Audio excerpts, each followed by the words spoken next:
El periodista norteamericano John Kenneth, en 1908, después de hablar en Los Ángeles, California, con 4 mexicanos que habían sufrido con el régimen de Porfirio Díaz, se aventura en México haciéndose pasar por un inversionista.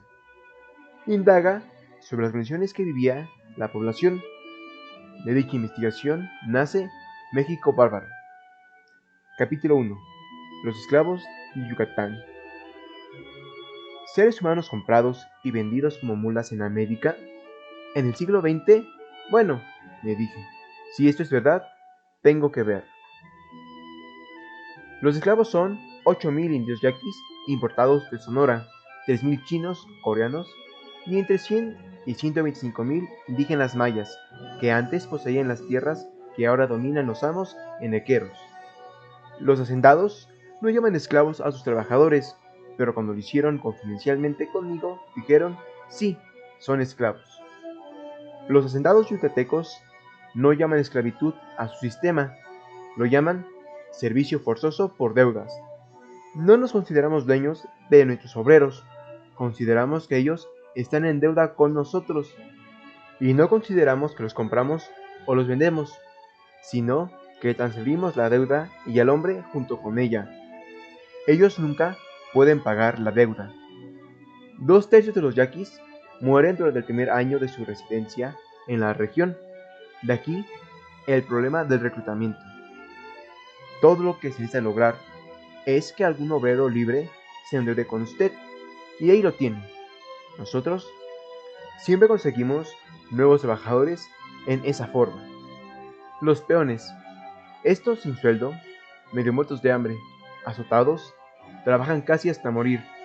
Una parte de estos son encerrados en las noches en una casa que parece prisión. La enfermedad no es impedimento para trabajar, y si lo es, quizá vean un médico. Las mujeres son obligadas a casarse con hombres de la misma finca, y algunas veces por la fuerza. No hay escuelas para los niños. En realidad, toda la vida de esta gente está sujeta al capricho de un amo, y si éste quiere matarlos, lo hará impunemente. Se golpea tanto a hombres como a mujeres. No se les paga en dinero, es por tinta de raya. Los esclavos se levantan al son de una campana a las 3:45 de la mañana, trabajando tan pronto como lleguen a la labor. El trabajo en los campos termina cuando ya no se puede ver por la oscuridad, y en el caso, a veces, durante muchas horas de la noche. La labor principal de la hacienda consiste en cortar las hojas de nequén y limpiar el terreno de las malas hierbas que crecen entre las plantas. A cada esclavo se le señala como tarea cierto número de corte de hojas o de plantas que tiene que limpiar. El patrón fija cuotas tan altas que el esclavo se ve obligado a llamar a su mujer y a sus hijos para que le ayuden. Casi todas las mujeres y niños de la hacienda pasan una parte de la jornada en el campo. Las solteras están todo el día en el terreno de labor, y cuando un muchacho llega a los 12 años, se le considera ya hombre de trabajo, ganando su propia deuda. Su única comida al día es 2 grandes tortillas de maíz, una taza de frijoles cocidos sin condimento y un plato de pescado rancio. Se estima que cada planta produce 36, exactamente 30 después del corte. Si el esclavo deja una más, una menos, se le azota. Si no llega a cortar 2,000, se le azota. Si no recorta bien la orilla de las hojas, se le azota. Si llega tarde a la revista, se le azota. ¿Siberia? A mi parecer, Siberia es un asilo de huérfanos comparada con Yucatán. En el sur, antes de la guerra, no había muchas plantaciones donde murieran más negros de los que nacían. La vida de los esclavos negros no era tan dura, puesto que podían reír algunas veces y cantar. Pero los esclavos de Yucatán no cantan. Capítulo 2. El exterminio de los yaquis. Los españoles no pudieron subyugarlos, y tras 250 años de conflictos llegaron a concertar con ellos la paz. en la que los yaquis cedieron una parte de su territorio a cambio del reconocimiento de sus derechos de propiedad sobre el resto, en fe de lo cual el rey de España les otorgó un título firmado por su augusta mano. Esto hace cerca de 150 años. Se ganaron la reputación de gente pacífica y el título real fue respetado por los gobernantes y jefes de México hasta Díaz. Los gobernantes de Sonora deseaban sus tierras y viéndose oportunistas cuando el Estado mandó un cuerpo militar. Por eso, hostilizaron a los yaquis.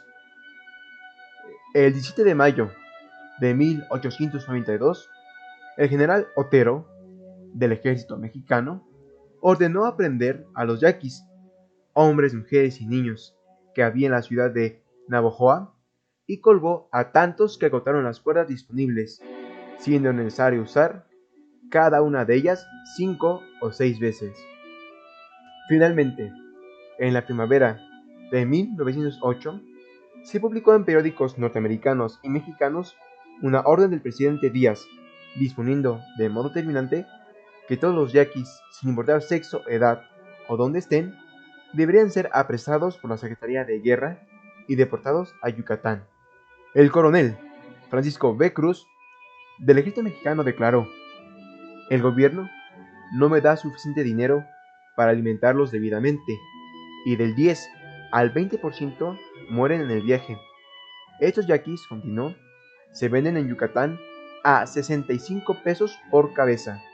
Hombres, mujeres y niños, 10 pesos son para mí en pago de mis servicios. El resto va a la Secretaría de Guerra. Claro es que no todos son yaquis, pero pimas y opatas, otros indios mexicanos y cualquier gente de piel oscura que por ser pobre es incapaz de defenderse, han sido capturados como yaquis y enviados a la tierra del Eneque. Capítulo 3. En la ruta del exilio. Los yaquis que se dirigen a Yucatán, al llegar al puerto de Guaymas, abordan un barco de guerra del gobierno hasta el puerto de San Blas. Desembarcan tras 4 o 5 días y a pie van por una de las sierras más abruptas de México, mínimo 160 kilómetros desde San Blas a Tepic y desde Tepic a San Marcos, de 15 a 20 días de viaje. En el camino se desintegran familias. Esto sucede principalmente en Guaymas, San Marcos, Guadalajara y la Ciudad de México. Navegamos con ellos de Veracruz a Progreso. Se dio la oportunidad de visitar este antro infecto. Preguntamos: ¿yaquis? Sí, un yaqui, dijo señalando a su amigo, el de la cobija. Los demás somos pimas y opatas. Ah, todos somos yaquis para el general Torres. Él no hace distinción. Si uno es de tez oscura y viste como yo, es un yaqui para él. No investiga ni hace preguntas. Lo detiene a uno.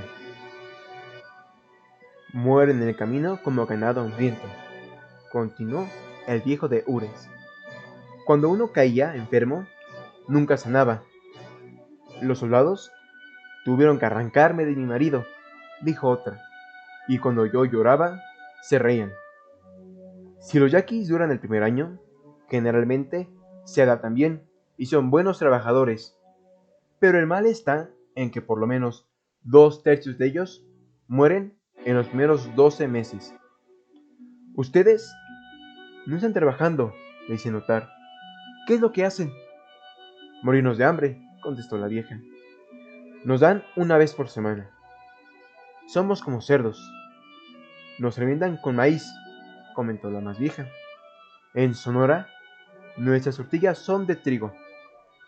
¿Por cuánto tiempo las tendrán a ración de hambre?, les pregunté. Hasta que nos casemos con chinos, espetó la anciana inesperadamente. Con trémula sinceridad, nos aseguraron que todavía no habían olvidado a sus maridos. Tal es el último capítulo de la vida de la nación yaqui. Cuando vi a estas miserables criaturas, pensé, no pudo haber nada peor que esto. Pero cuando vi el Valle Nacional, me dije, esto es peor que Yucatán. Capítulo 4. Los esclavos contratados de Valle Nacional. Valle Nacional, Oaxaca, es sin duda el peor centro de esclavitud en todo México. Probablemente es el peor del mundo. En Yucatán, los esclavos maya mueren más rápidamente de lo que nacen, y 2/3 de los esclavos yaquis mueren durante el primer año, después de su llegada a la región. Pero en Valle Nacional, todos los esclavos rinden tributo a la tierra en un lapso de 7 u 8 meses. Al sexto o séptimo mes, empiezan a morirse como las moscas durante la primera helada invernal, y después no vale la pena conservarlos, resulta más barato dejarlos morir. Hay muchos más en los lugares de donde estos vinieron. No hay supervivientes de Valle Nacional. Los esclavos de Valle Nacional no son indios, como lo son los esclavos de Yucatán. Son mestizos mexicanos. Algunos de ellos son hábiles artesanos, otros artistas, y la mayoría de ellos son trabajadores ordinarios. Hay dos maneras de llevarlo hasta ahí, bien por conducto de un jefe político o de un agente de empleos que trabaja en unión de aquel o de otros funcionarios del gobierno. Los métodos empleados por el jefe político cuando trabaja solo son muy simples. En lugar de enviar a pequeños delincuentes a cumplir sentencias en la cárcel, los vende como esclavos en Valle Nacional, y como se guarda el dinero para sí, arresta a todas las personas que puede. Este método es el que siguen, con pequeñas variantes, los jefes políticos de todas las principales ciudades del sur de México. La función del enganchador consiste en atraer con engaños al trabajador, y la función del gobierno en apoyar a aquel, ayudarlo, protegerle, concederle bajas tarifas de transporte y servicio de guardias gratuito, y finalmente participar de las utilidades. Los métodos del enganchador para engañar al obrero son muchos y variados. Uno de ellos consiste en abrir una oficina de empleos y publicar anuncios demandando trabajadores a los que se ofrecen altos jornales, casa cómoda y gran libertad en algún lugar al sur de México. También les ofrece transporte libre, por lo que tales ofertas siempre hacen caer a algunos en el garlito, especialmente a hombres con familia que buscan trasladarse a sitios más propicios. Al cabeza de familia le da un anticipo de $5 y a toda ella la encierra en un cuarto también asegurado como una cárcel. Después de 1 o 2 días, a medida que van llegando otros, empiezan a tener algunas dudas. Quizás se les ocurra pedir que los dejen salir, y entonces se dan cuenta de que están realmente prisioneros. Se les dice que tienen una deuda pendiente y que los detendrán hasta que la paguen con trabajo. Pocos días después, la puerta se abre y salen en fila. Ven que están rodeados por rurales. Son puestos en el tren. Tratan de escapar, pero es inútil. Son prisioneros. Pocos días después, están en Valle Nacional. Generalmente el obrero secuestrado, en esa forma, pasa por el formalismo de firmar un contrato. Se le dice que tendrá buen hogar, buena alimentación y jornales de 1, 2 o 3 dólares diarios durante un periodo de 6 meses o un año. Le pasan por los ojos un papel impreso y el enganchador lee con rapidez algunas frases engañosas ahí escritas. Luego le ponen una pluma en la mano y la hacen firmar a toda prisa. La entrega del anticipo de $5 es para afianzar el contrato y para que la víctima quede en deuda con el agente. Le suelen dar oportunidad para que los gaste en todo o en parte, por lo común en ropa u otras cosas necesarias, con el objeto de que no pueda devolverlos cuando descubra que ha caído en una trampa. El tercer método que emplea el enganchador es el secuestro descarado. Oí hablar de muchos casos de secuestro de hombres y mujeres. Centenares de individuos medio borrachos son recogidos cada temporada en los alrededores de las pulquerías de la Ciudad de México para encerrarlos bajo llave y más tarde remitirlos a Valle Nacional.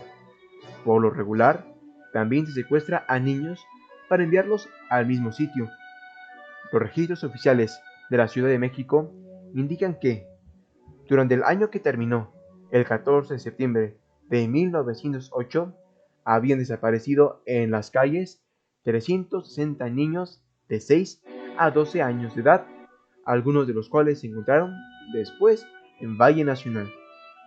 El contrato suele establecer que el trabajador se vende por un periodo de 6 meses, pero ningún trabajador que conserve un resto de energía queda libre a los 6 meses.